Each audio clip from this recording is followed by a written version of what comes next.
variance. Oh, we have a phone call. Excellent. Okay. Hello, caller. This is Mike. Can I help you? Hi, this is Jennifer from Chester.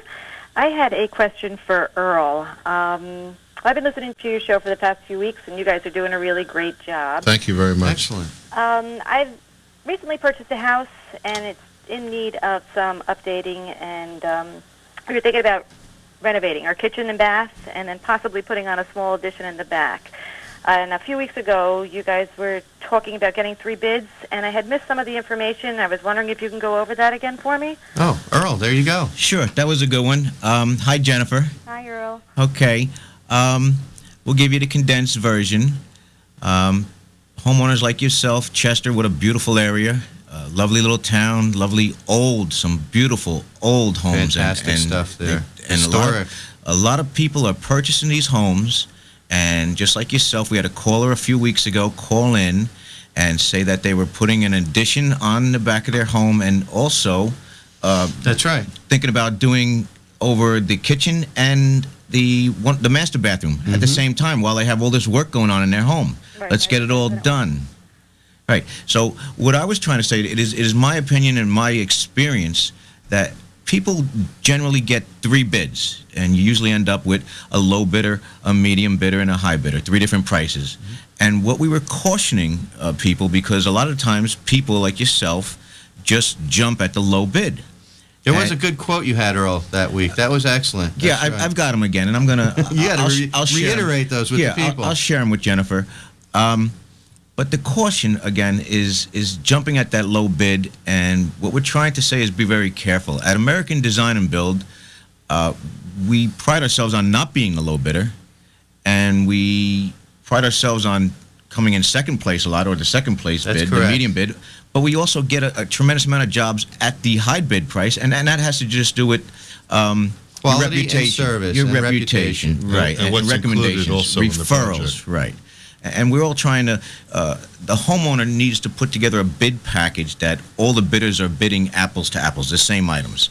And it gets very complicated, and we'll go into this in the future, Lee and Mike, about budgets. For instance, how much you're giving, if they're doing the kitchen, you have X amount of budget for appliances. They may want to upgrade those appliances, and that'll be additional charge. That's right. But Allocations for each Yes. component of the construction, Earl. different Correct. floors, right? Flooring is another budget item, because one person may choose oak hardwood, another person may choose the pergo, another tile, whatever. Jennifer, what type of budget do you have up there in Chester?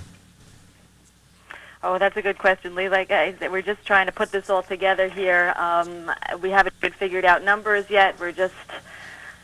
Well, don't forget to call up American Design and Build as one of the components, and that brings to you the architect and the builder together that can sit down with you at the beginnings parts of your project. And then, of course, we were talking about Mr. Vanderbeek, because you'll probably need some sort of survey if you're doing anything outside the envelope of your house, and Right, if you're doing patios an and so addition. forth. So, Yeah. And so I'll paint the same scenario. Let's just go Yes. over this last scenario real quick. Let's say this project that you're you're bumping out the kitchen and 2-story bump out. The kitchen on the first floor, and above the second floor is, let's say, the master bedroom, and you're going to put a nice master bathroom in and a nice master bedroom walk-in closet.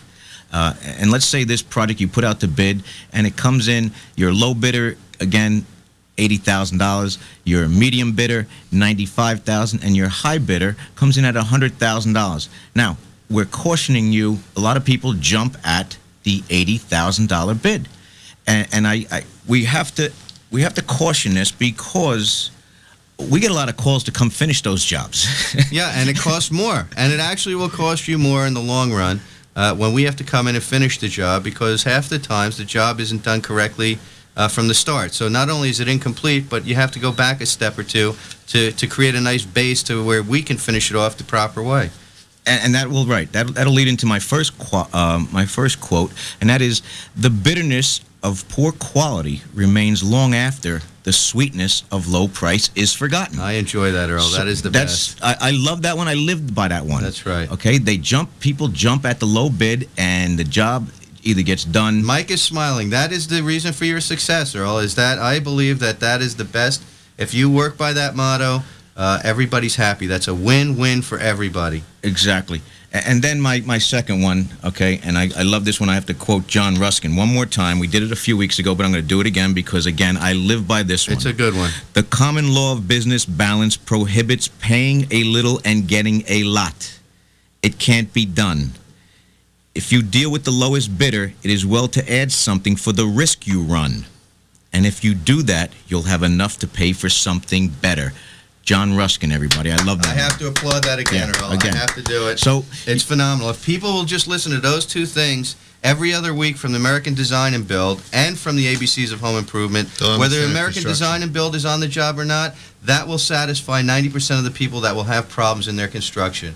If they just listen to what Earl says and take it to heart before they pick a contractor and understand what those two items mean, those What two low quotes, bid actually means. you shouldn't be in any trouble because you will know then. You'll be able to qualify these people. And again, American Design and Build, Earl, that is the Yeah. one that they should be calling. So- What's the number again for American Design and Build, Earl? 283-6763. And Jennifer, give us a call. We'd love to come out and Can set you up an have some appointment to meet contractors with you. already? and Take go these over- quotes to heart, okay? They really mean something.